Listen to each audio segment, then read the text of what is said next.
ओम नमः शिवाय। ही कथा पाण गुरु कृपा सां हासिल करे रहिया आहियूं। महिरबानी करे गौर ॾेई ॿुधिजो। कथा श्रद्धा ऐं भाव जो फल। हिकु तमामु ग़रीब माण्हू हुओ। हुनखे कंहिं चयो त तूं शिव शंकर भोलेनाथ जी शेवा कर त शाहूकार थींदे। सो शिव शंकर भॻवान जी इन मूर्ति आणे डेली हुनजी खूब शेवा पूजा वग़ैरह करण लॻो। हिकु साल गुज़री वियो मगर हिन खे माया जी प्राप्ति न थी, उल्टो वधीक तकलीफ़ुनि में अची वियो। सो वरी कंहिं ॿिए खां पुछियईं। उन चयसि त विघ्न विनाशक गणपति अथई। विघ्न माना दर्द कचण वारो, गणपति आहे प्रॉब्लम खे सॉल्व करण वारो, कंहिं मुश्किलात जो हल ॾियण वारो गणपति आहे। उन जी पूजा कंदे त मालामाल थींदे। सो गणपति जी मूर्ति वठी आयो। भॻवान शंकर जी मूर्ति खे हटाए परे रखियईं।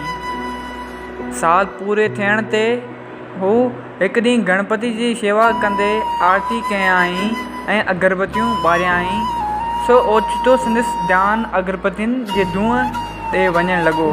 हुन ग़रीब जो त हू धूं शिव शंकर जी मूर्ति ॾांहुं वञी रहियो हुओ।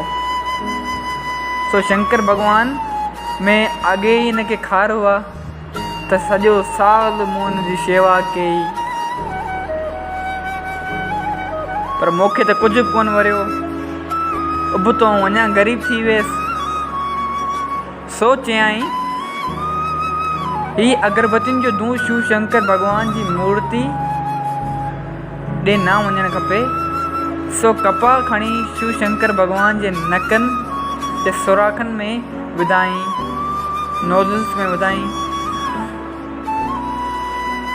त ये ख़ुशबू अगरबत्तियुनि जी ख़ुशबू शिव शंकर भॻवान खे न मिलणु खपे। सो उन ई भोले भगत जी मूर्ति जे नक में कपा विझण ऐं भॻवान शंकर जो फौरी प्रगट थियण। जीअं ई हुन भोले भगत ग़रीब भगत उन नक में कपा विधो, तीअं भॻवान शिव प्रगट थी वियो। मूं हू परेशान, मूं साल खनि एतिरी भक्ति कई तरह भॻवान कोन आयो। जॾहिं आउं भॻवान जे ख़िलाफ़ु वियुसि, मूं नकनि में कपा विझो त भॻवान जल्दी प्रगट थी वियो। भॻवान शंकर चवणु लॻसि त छा खपे। तॾहिं ग़रीब प्रेमी चयसि त मूं अव्हां जी मूर्ति जी नक में कपा विझी बंदि कयो जीअं तव्हांखे अगरबत्तियुनि जी ख़ुशबू न अचे। तॾहिं शिव शंकर भॻवान चयसि त प्यारा, अॻे तो मुंहिंजी पूजा करी थे पत्थर सम्झी, हींअर तोखे साक्षात जी भावना जागी।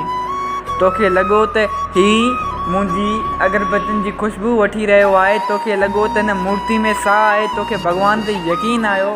तोखे भॻवान जे मथां वहम अचणु लॻो।